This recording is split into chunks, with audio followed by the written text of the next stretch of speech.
Shalom Bapak Ibu Saudara yang terkasih di dalam Tuhan, kembali lagi dalam renungan harian kita yang terambil di dalam 1 Korintus 14 ayat 4. Begini firman Tuhan.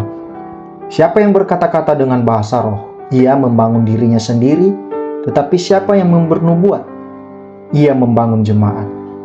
Judul renungan kita hari ini membangun diri sendiri versus membangun jemaat. Bapak Ibu dan Saudara, dalam kehidupan rohani kita penting untuk menyeimbangkan antara pembangunan diri sendiri dan pembangunan jemaat.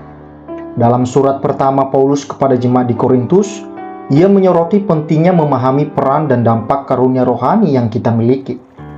Di sini Paulus menulis surat ini kepada jemaat di Korintus untuk mengatasi penyalahgunaan karunia rohani dan memberikan panduan yang jelas tentang bagaimana karunia-karunia tersebut harus digunakan untuk membangun gereja.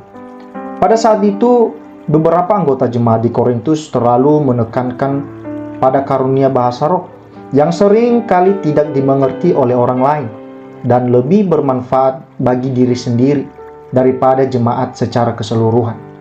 Paulus menekankan pentingnya bernubuat yang dapat membangun, menasihati, dan menghibur jemaat sehingga seluruh komunitas dapat bertumbuh dalam iman. Dalam 1 Korintus 14 ayat 4 ini, Paulus membedakan antara dua jenis karunia rohani, berbicara dalam bahasa roh dan bernubuat.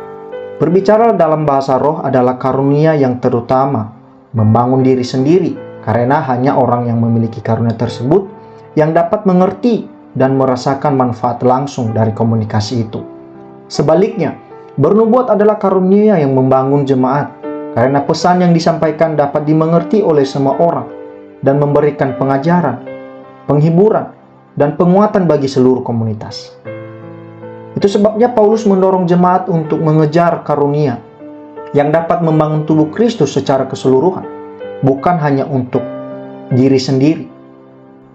Bapak, Ibu, dan Saudara, dalam kehidupan sehari-hari, kita dapat menerapkan prinsip ini dengan menyeimbangkan antara waktu untuk membangun diri sendiri dan berkontribusi untuk membangun jemaat. Kita perlu mengembangkan hubungan pribadi dengan Tuhan melalui doa, membaca firman Tuhan, dan beribadah secara pribadi. Namun, kita juga harus aktif berpartisipasi dalam kehidupan jemaat, menggunakan karunia dan talenta kita untuk melayani dan menguatkan orang lain. Misalnya, jika kita memiliki kemampuan mengajar, baiklah kita dapat menawarkan diri untuk mengajar dalam kelompok kecil atau sekolah minggu, sehingga memberikan manfaat langsung kepada jemaat dan mendukung pertumbuhan rohani bersama. Yesus Kristus adalah teladan sempurna dalam membangun diri sendiri dan membangun orang lain. Selama masa pelayanannya di bumi, Yesus sering mengambil waktu untuk berdoa dan berkomunikasi dengan Bapanya, membangun kekuatan rohaninya. Namun dia juga menghabiskan sebagian besar waktunya untuk melayani orang lain, mengajar, menyembuhkan, dan memberikan teladan hidup yang sejati. Pengorbanan Kristus di kayu salib adalah tindakan kasih terbesar yang membangun seluruh umat manusia, memberikan jalan bagi keselamatan dan pemulihan hubungan dengan Allah. Sebagai pengikut Kristus, kita dipanggil untuk meneladani keseimbangan ini dalam hidup kita. Kiranya Tuhan memberkati. Amin.